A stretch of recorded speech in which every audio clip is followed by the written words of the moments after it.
Oke, baik. Assalamualaikum warahmatullahi wabarakatuh. Waalaikumsalam warahmatullahi wabarakatuh. Baik, mahasiswa sekalian, sebelum kalian melakukan praktik berbimbing, praktik pembelajaran terbimbing di kelas, ada baiknya kita Pak Windows sebagai GPL, DPL ya, dosen pembimbing lapangan, ingin monitoring dulu, ingin beberapa mengajukan pertanyaan terkait persiapan kalian untuk praktik mengajar di dalam kelas ya. Kita secara kolektif saja ya. Nanti saya tanya satu-satu mengenai apa persiapan kalian untuk proses menjadi calon guru di kelas nanti. Nah, pertanyaan ini untuk semua ya, tapi nanti kalian jawab satu-satu ya. Oke, untuk Tiara nih, Tiara dulu dimulai ya. Tiara, sebelum praktik di kelas, yakin nggak Tiara mau jadi guru profesional? Bahkan sebelum saya memilih untuk menjadi mahasiswa dari PPG, memang saya sudah yakini bahwa saya ingin dan niat untuk menjadi guru profesional. Oke, yakin berarti ya. Kalau Dila gimana sih? Saya juga sudah cukup yakin dari semenjak lulus S1.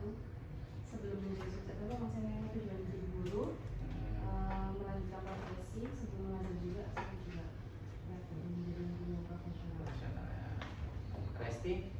Ya, yakin sekali Pak, karena bahkan dari setelah lulus udah mencoba ngajar, ternyata masih belum cukup dan merasa masih harus ikut PPG agar bisa memberikan yang lebih profesional. Sudah pernah mengajar atau masih sedang mengajar saat? Oh, sedang mengajar.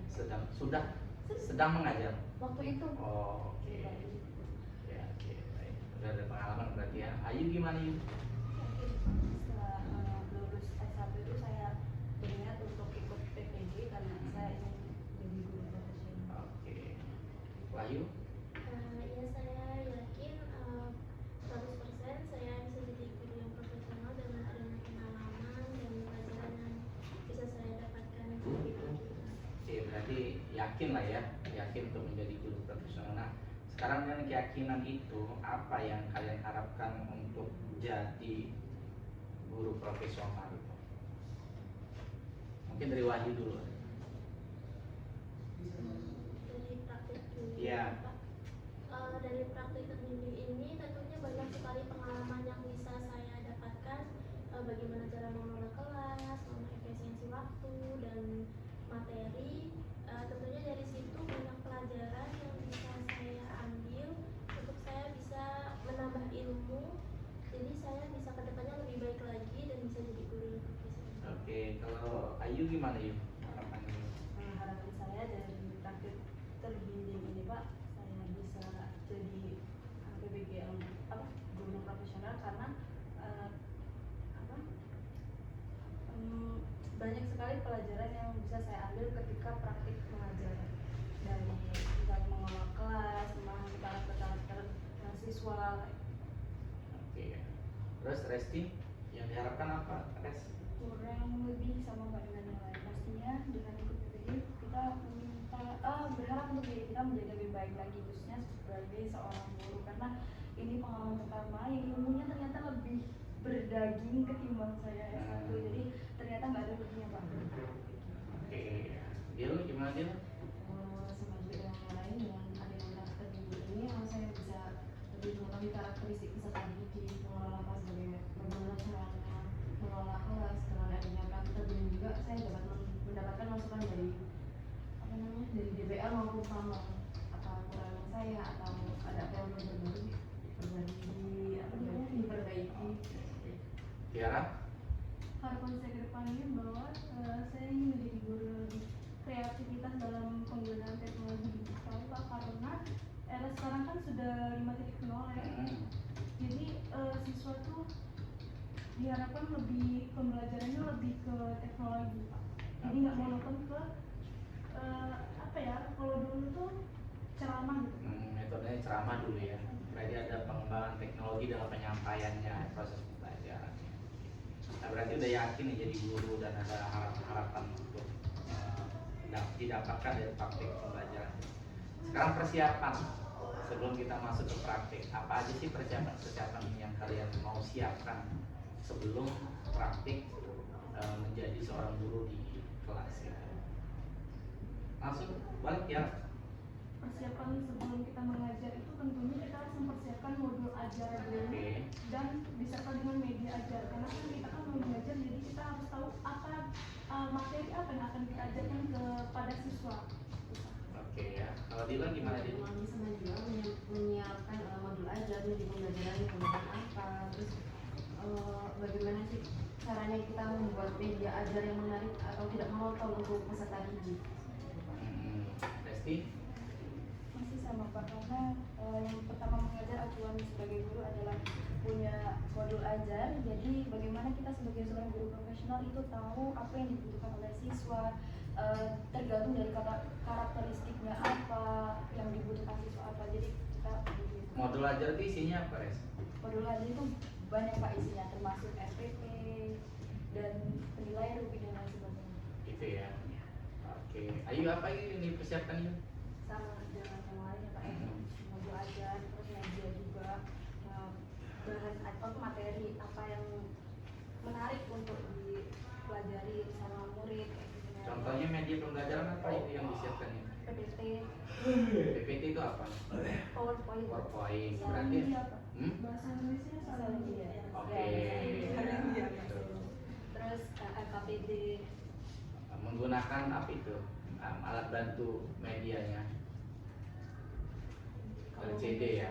LCD ya. Bahasa Indonesia, LCD. Bahasa Inggrisnya LCD. Oke. Kalau Wahyu, apa yang disiapkan ya? Ya tentunya harus sama ya Pak. Yang pertama modul, lalu menyesuaikan media dan metode pembelajaran dengan karakteristik siswa.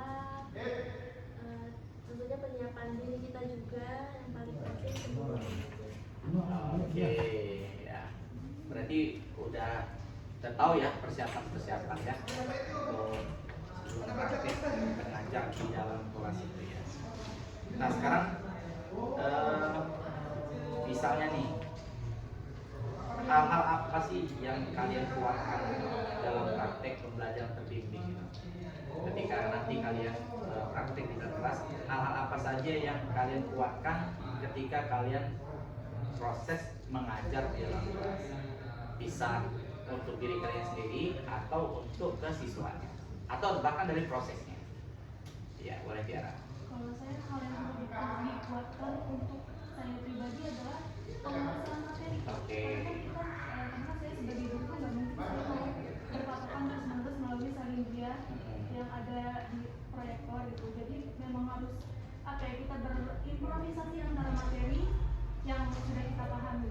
Oke, ini Dila gimana Dila? Kalau untuk saya mental dengan penguasaan materi juga. Oke, penguasaan materi itu yang pertama ya pasti ya. Pasti penguasaan materi keduanya mental, soalnya kalau misal kita ada murid yang lemas atau gimana nggak semangat, kalau kita ikut lemas itu juga apa namanya nggak membangun semangat Ya, siswa.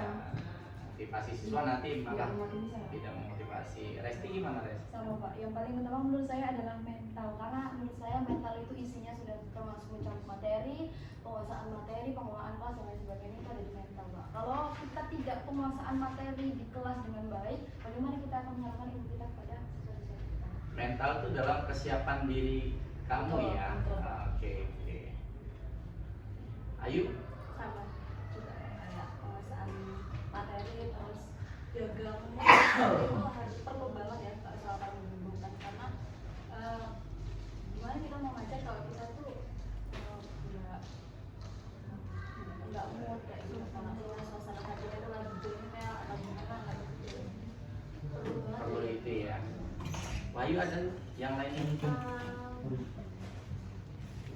Yang pertama dengan penguasaan materi ya Pak, lalu saya juga bisa menambahkan mungkin di sabar yang harus lebih ditingkatkan, apalagi kalau mengajar murid-murid itu kan tentunya menguras tenaga, jadi dengan karakteristik yang berbeda, jadi sebagai guru memang harus Oke.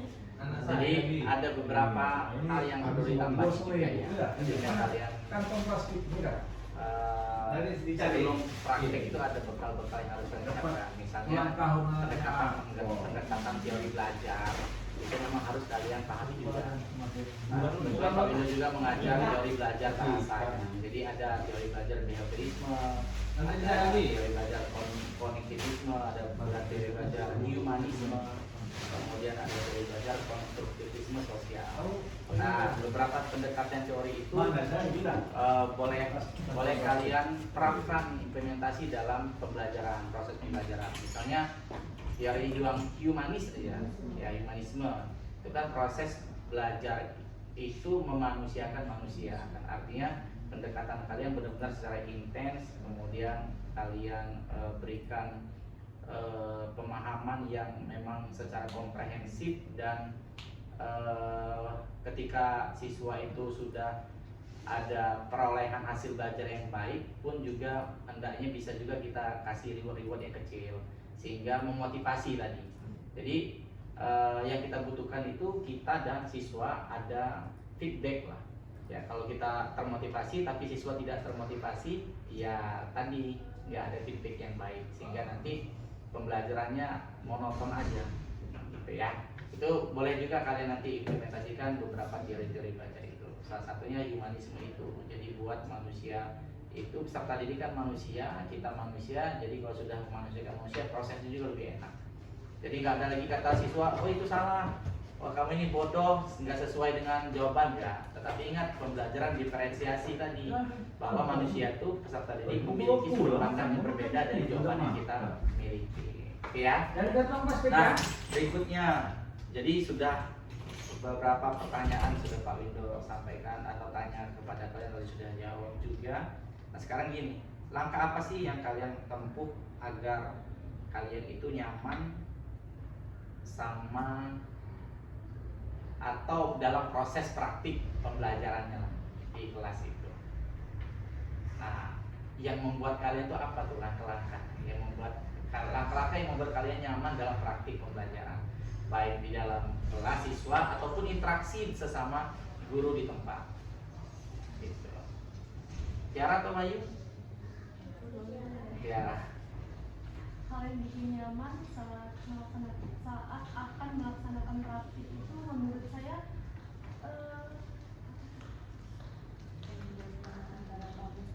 Iya.